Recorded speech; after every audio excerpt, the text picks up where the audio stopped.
What's up, tile friends? Today I want to talk about legacy. How can you build a legacy business, the kind of business that will last generations? What does this legacy mean? If you look it up on Google, you'll literally come up with a couple different definitions, putting a stamp on the future, right?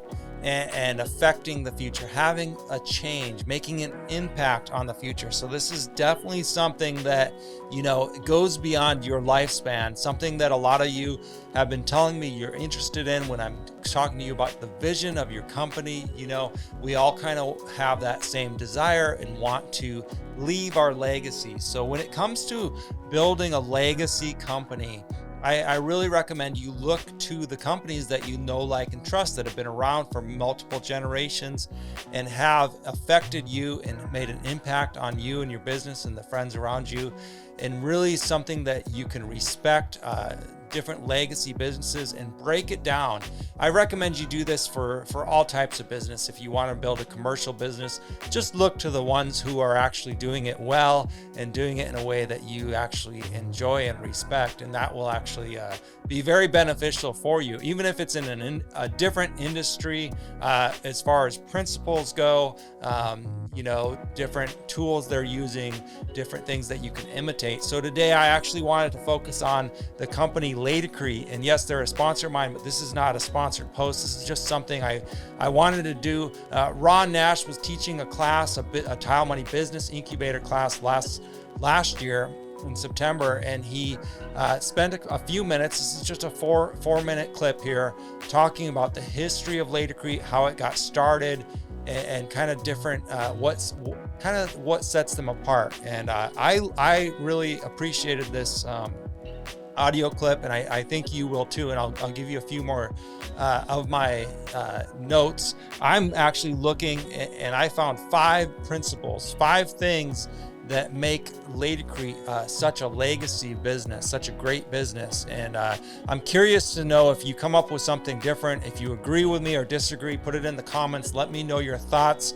But for now, listen to the audio. It's accompanied by a slideshow of some historical pictures, some history of Laticrete, as well as some more modern day pictures. So I hope you enjoy this, and I'll see you here after this 4-minute clip and give you my thoughts again. Henry M. Rothberg had a mom and dad who had a marble business. Okay? He watched them set marble the old way from Connecticut into Manhattan. They were setting marble the old school wet set method. Anybody familiar with that? 2-3 inches of mud bed, okay? Neat Portland on top, stone literally set into the neat Portland. Very thick, very heavy. He said, you know what? I'm gonna go to college because working with my hands isn't the best idea. Plus mom and dad said, yes, you are. He went and got a degree in chemical engineering. He was a latex polymer specialist for Uniroyal Tire Company. Uniroyal Tires were one of the first companies that fixed the dry rot problem in tires. Anybody ever seen any classic cars, really old cars that have dry rot issues? Exactly. So latex chemists are the ones who fix that issue. Well, he knew that liquid rubber could be mixed like water with cement that would make something very sticky and eventually an adhesive. So he started working on the problem on the side at work. Created what we know now as 4237. He called it Laticrete, mixture of latex and concrete. Continued to test it literally in his basement. Like he would put a piece of quarry tile, put it on the wall, smash it off with a hammer, put a come along on it, rip it off the wall till he pockmarked the wall. And he said, okay, I got a new product. Now here's where the magic happened. Because I've known a lot of inventors. I've known a lot of people that create products. But here's the difference. In America, one of the reasons why I love this country is that you have the ability to put it all on the line and take a risk. And that's exactly what he did. He went into Uniroyal. He said, hey guys, I have a product. It's completely outside of what you guys do, but I think you might want to sell it. Uniroyal said, we're in the tire business, son. He said, well, can I have it? And they said, sure. Paid a little bit of a fee, signed over the rights to Laticrete, and he started mixing this latex product in his basement, literally. Went to the marble setters in New York City. They're like, get out of here, kid. We've been doing it like this for 100 years. We don't need your new highfalutin fluid. Went to Europe. The people in Europe were having different problems. Stone, they wanted to buy it thinner. They wanted to be able to do more lightweight construction. So he actually started selling in Europe before he even sold in America. World Trade Center #1 and #2 were the first large specification that Dr. Rothberg got, put us on the map. They were to build World Trade Center 1, World Trade Center 2 with less steel, thinner stone. They saved tons, literally tons, on the way to the building, and they were able to go higher than any other building had ever been in Manhattan. Since then, we've been on 19 of the world's tallest structures. So that's what Laticrete is, and that's the Laticrete story. It still remains a family-owned business. It still remains family all the way through. I report to the current owner of the business, David Rothberg, who is Henry M. Rothberg's son. We have no desire to go public, and we try every day to see to it that we're still a family company that does the right thing for the families that work for us. All right, so I would love to actually know, did you know that about Laticrete? Did you know their history, or is this the first time hearing about it?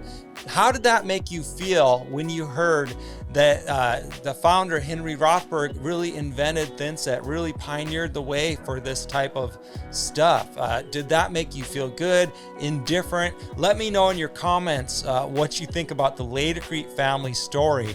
I was talking about those 5 principles that I found, really 5 or 6. Did you find any more in there, and do you agree with these?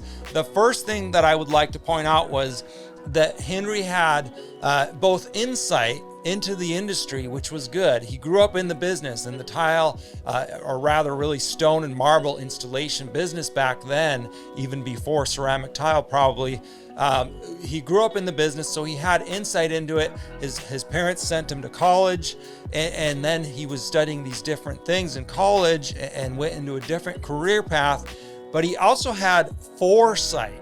So he was able to foresee the future, and that's something that's not common. It's not common with most people. So if you're one of those people who are constantly looking towards the future and thinking about the way things might change, very probably will change, you, my friend, could be the type of person who can build something really impactful in the world and do a legacy type business, build a legacy business. The second principle I found was a solution to a problem.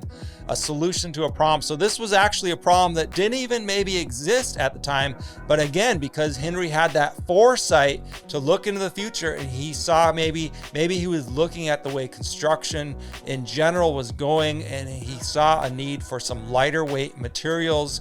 And sure enough, he was right, because he had that solution to this problem that maybe didn't even exist, or maybe it was just beginning to show itself, and he ran with it. And we really see how that paid off when he got the contract for the World Trade Centers. The World Trade Centers needed a solution to installing stone. All that sand and cement adds up when you're trying to build the world's tallest building. So what an amazing thing there for Henry and for Laticrete to be able to be a part of. The third thing was having work ethic and drive. Ron talked about how Henry had this job, full-time job, no doubt, probably a well-paying job, working for a well-established company, but yet he had access to the materials, and he wanted to come up with a solution. After work, he was driven enough to do this and really driven enough to be able to come up with this after work. So he had that work ethic. So that's going to be needed if you want to build something with legacy. Is definitely you're going to have to work hard for it. Don't think that this kind of stuff happens overnight, and I know you don't. Persistence. The fourth thing I noticed was persistence or determination. He got laughed at by the traditional installers in his own country with his product, but he didn't let that stop him. A lot of people probably would have gave up then and said, well, I've got this good job, I've got this career, that was fun, I enjoyed that, I believe in it, but I'm going to let it go. He persisted and actually took it all the way to Europe because he was determined to make this work, because he believed in it that much. So he didn't let other people squash on his what he knew was actually going to be huge, and he persisted in selling it in Europe before actually America and the World Trade Centers got interested in joining him and actually hiring Laticrete to help them build the World Trade Centers. So the fifth thing I noticed was actually his principles.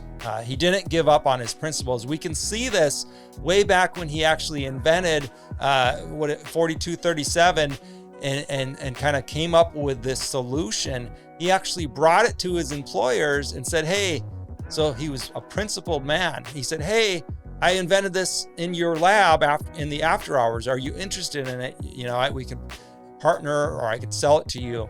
They said, no, it's not our business. You can have it. He asked for permission. A lot of people would have just taken that and not had those principles. I know it seems like a gray area to me. Definitely you could justify it. Well, it was on his own time, on his own dime, so to speak. But because he invented it and did the work in their laboratories after hours, he had those principles. So listen, if you want to build a legacy company, those are 5 things, 5 insightful points from this story. And I'd like to know if you came up with something different, or if you disagree with me, or if you agree, let me know. I, for one, have always respected Laticrete, their family values. That's another thing I wanted to talk about with the principles. You know, not giving up on those family values, not selling out to a larger, they're a privately held company, so they really want to drive the ship, be in charge of what direction they're going at all times. And that's something I respect, and that's something that certainly has helped build their legacy. So I'd love to hear from you in the comments below. Until then, stay profitable, tile friends.